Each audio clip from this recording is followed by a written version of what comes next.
A moment that stays. They call your name. The room goes quiet. All eyes turn to you. Your heart pounds.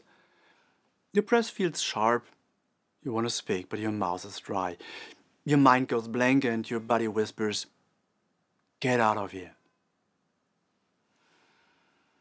You smile, you stay, but inside, there's nothing that feels safe. It was just a short introduction in a meeting, but your body remembered something older, something deeper. This is what glossophobia can feel like. The fear of speaking in front of others, and sometimes it costs you your voice. Welcome.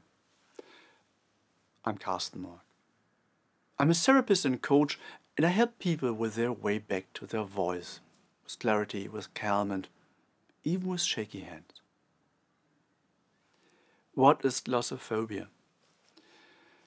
Glossophobia is a fear of speaking in front of others. Not because you lack confidence, not because you don't know what to say. It's something much deeper. A protective reflex. Stored in the body, not chosen by the mind. What scares you isn't the speech itself, it's the feeling of being seen, exposed, feeling naked. Where does this fear begin?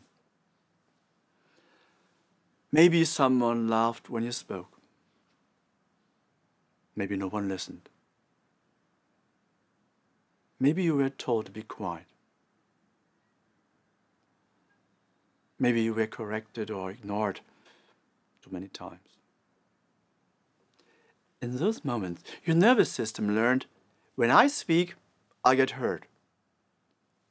Now, any situation where you're seen and heard can trigger that same survival response, even if today's moment is safe.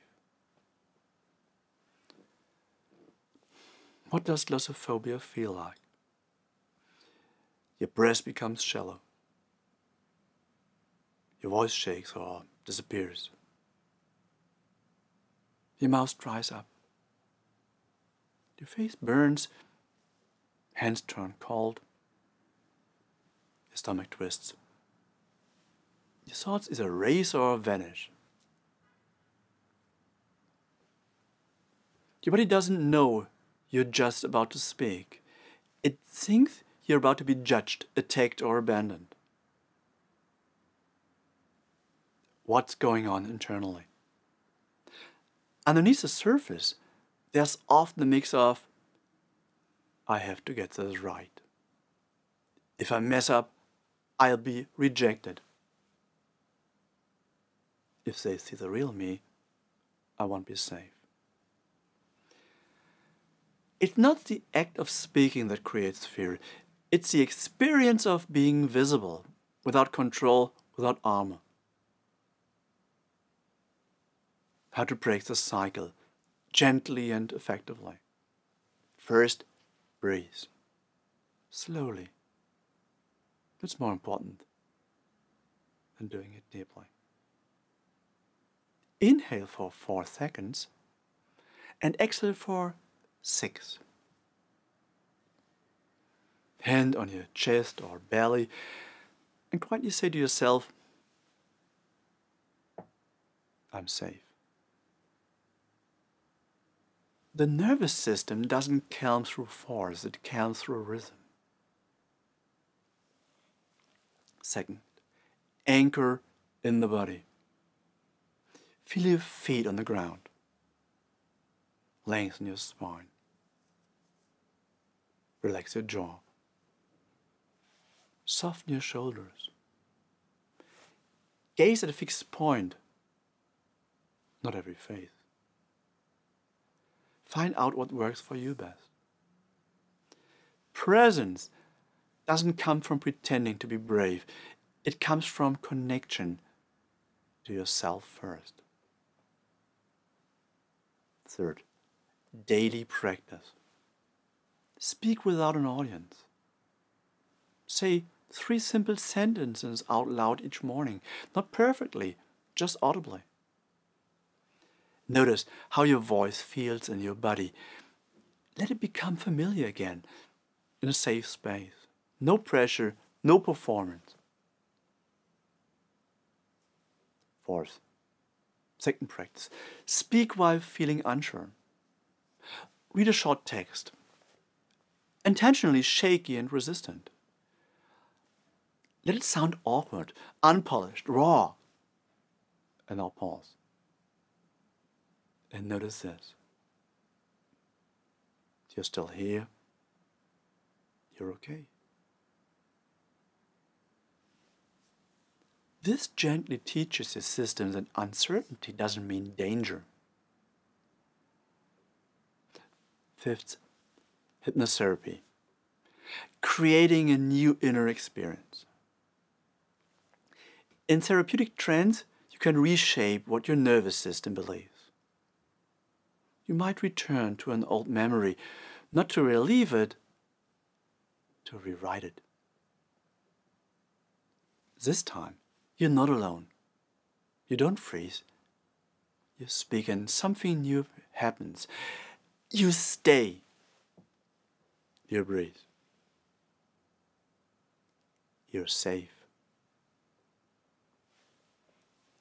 These inner experiences prepare your nervous system to meet real moments with more trust and less alarm.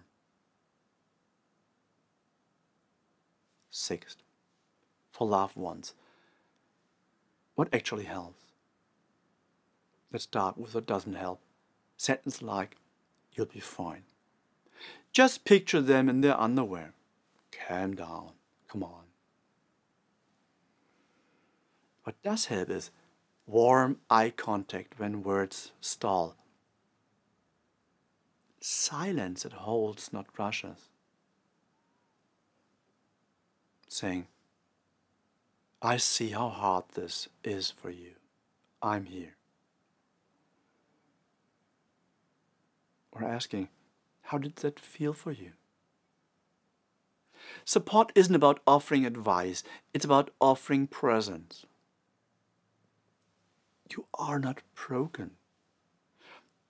Glossophobia isn't a flaw, it's not a weakness, it's a form of protection, a reflex from a time when speaking meant risk. And now, your life is calling for someone new. Not for perfection, for presence. Maybe your voice wasn't weak. It was never weak, no. Because it's just been waiting for a safer moment, for permission. So let it tremble. Let it pause. Let it rise, even if uncertain. Because you're here, and you are allowed to speak, even with a racing heart. I'm Karsten Noack, therapist, coach, and companion for the journey back to your voice. Let's take this path together, one breath, one word, one real moment at a time.